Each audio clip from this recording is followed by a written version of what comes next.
What up? It's your boy Picadi. And you got Justo, This is Kick Chat, brought to you by. KYG. We back at you with another spooky episode. Welcome to the Halloween edition. You ready? All right, so let's stay on brand. How do you feel about the upcoming slate of Nike Halloween sneakers? I feel like I don't know. I feel like they kind of struck out this year. Besides the dunks, they have two pair of dunks that are coming out. Like, Is it two of them? I thought it was just one. I thought it was Air Force One and a dunk.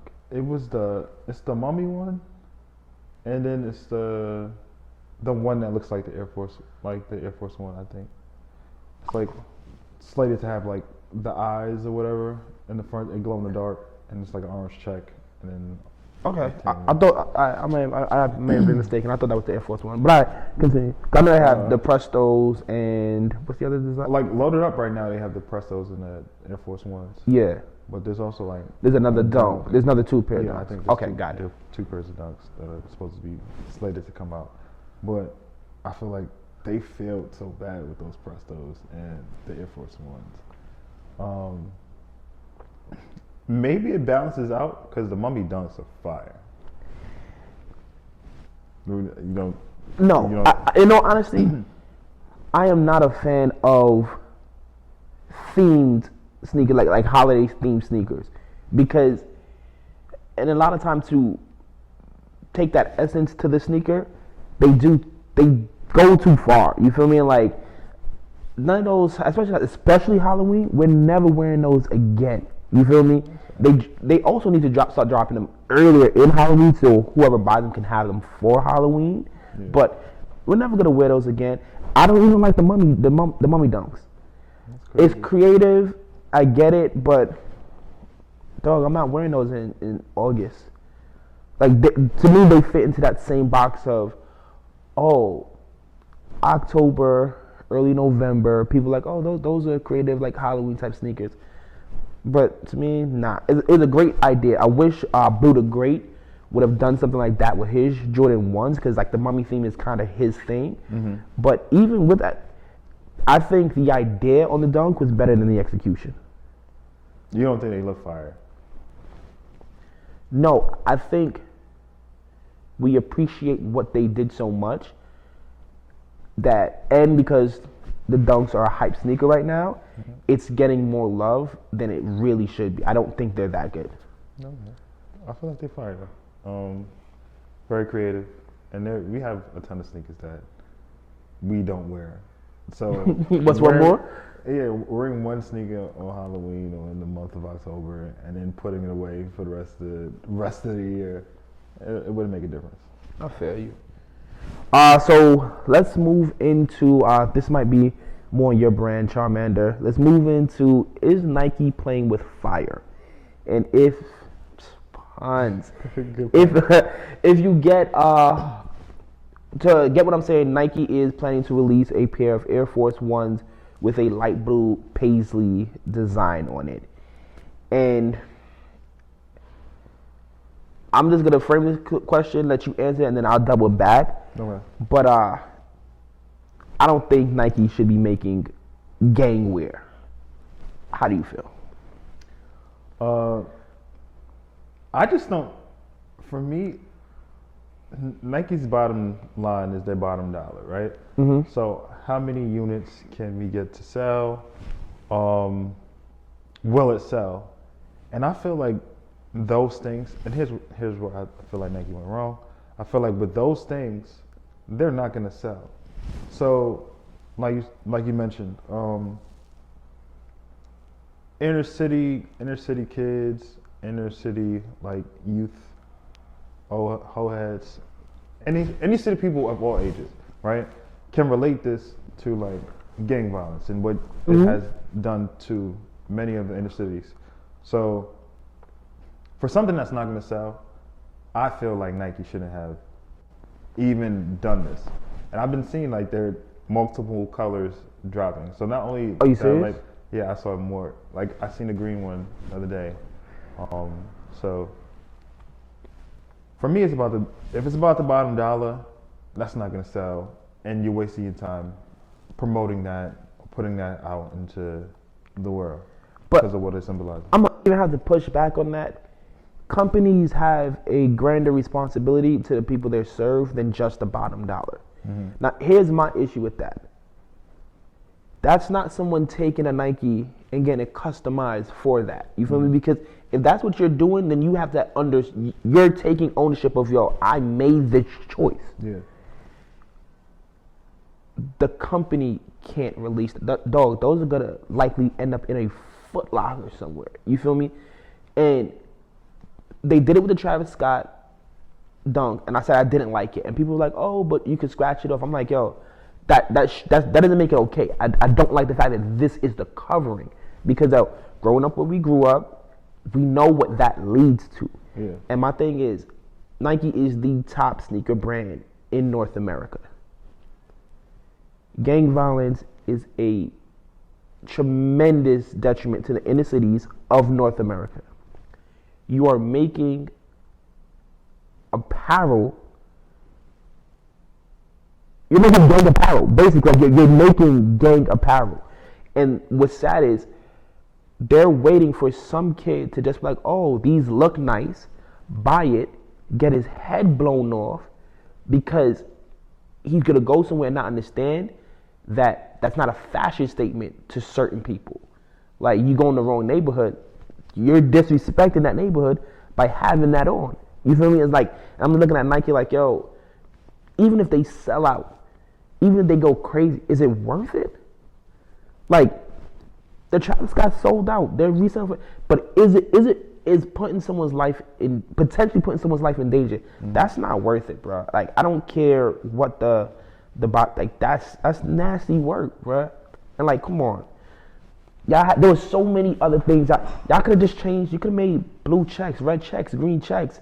That's cool. It's no need to go with that Paisley design. And like, I'm not sure if you ever seen that show, The Hype. I think it's on Amazon Prime. No. And it's on Amazon Prime, and they have a connection with StockX. Okay, got you. So it's some streetwear designers, and every week whoever wins the competition, their product is put on StockX. That's fire. So what's your from the Migos? Take Offset. He's one of the judges. So one of the things was jackets, and this lady, she all red Paisley jacket, right? Made it, and she ultimately got booted off the show because they were trying to explain to her like, yo, we don't want you to think making that is okay, because that's not. And she's like, oh, but I did the history and it can buy. And I'm like, yo, this is also where I feel it was insensitive to black trauma. Cause I'm like, if you do the research on the swastika, it goes back to, I think, either a Buddhist or Hindu symbol for peace. But no one would ever put that up and try to tell somebody the real history of it because of who it offends. Yeah. So my thing is, if Nike is so big in these inner city communities, how dare they not think about the fact that who they're offending, what they're doing? Like, to me, that's very tasteless. Yeah, very detrimental. All right. So now let's really get into the spookiest of the spookiest. I almost said spooks, and I realized that wouldn't work. But the Nike meeting. Oh, listen, you might want to deny it. Nike, they see New Balance. Boo, they're afraid.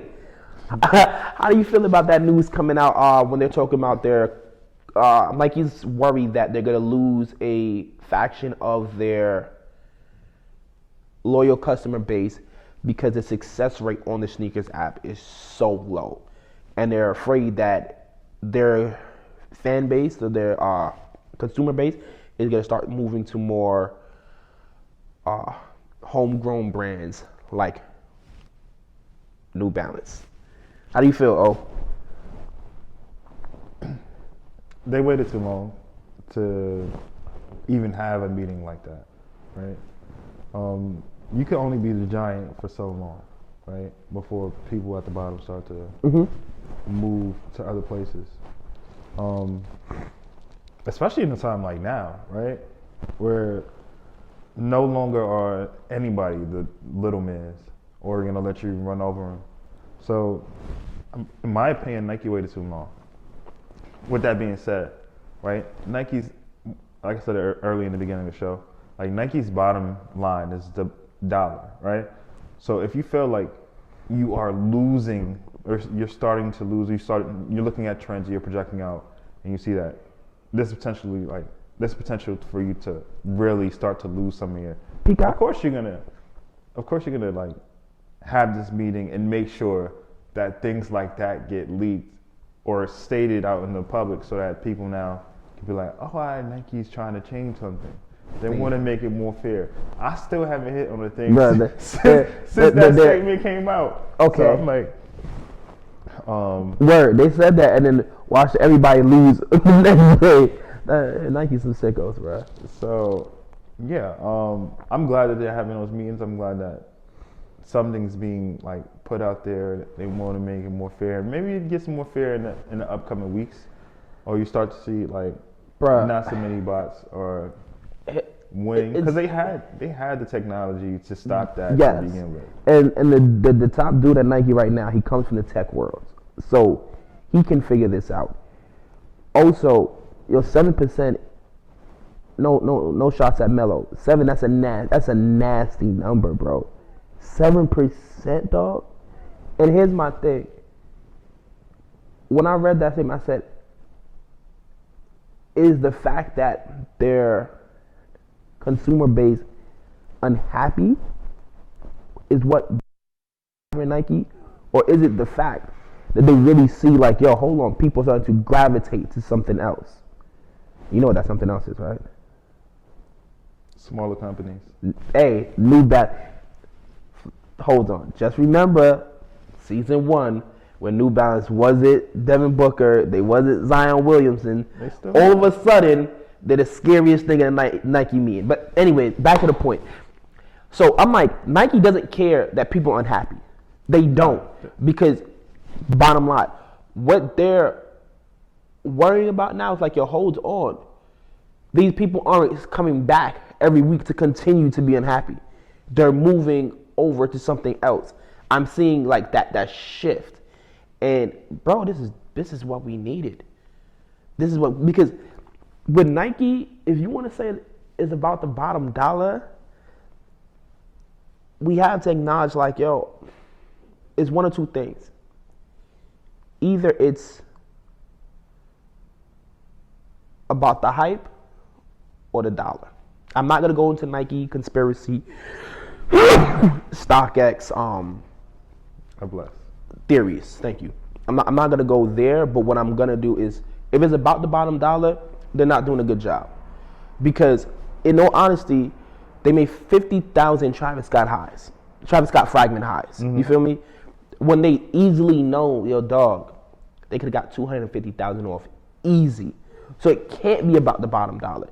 It has to be about the hype. They want to be that exclusive brand, which I'm not in the boardrooms. I don't know how that trickles over to actual numbers and success in the company, and it must, but they gotta put your 7% is like that's nasty work, bruh. They listen, man. They rightfully should be scared. One of the greatest rappers just released an album. Oh God! And what's the track title for song 1? He's your favorite rapper. I know you know it. Shout out to you, Wale. And it's Tiffany Nikes. It's not that's not track 1. It's New Balances. Now, I know you guys said New Balances. Just go back a few episodes when I was rapping, and I think Wale might be a fan of the show. Wale, thank you for the support. We see you, bruh. Anyway, it's your boy PKB. Hey, you got just out. This is Kick Chat. Come on, you're not gonna give us like a little Charmander? I got another one.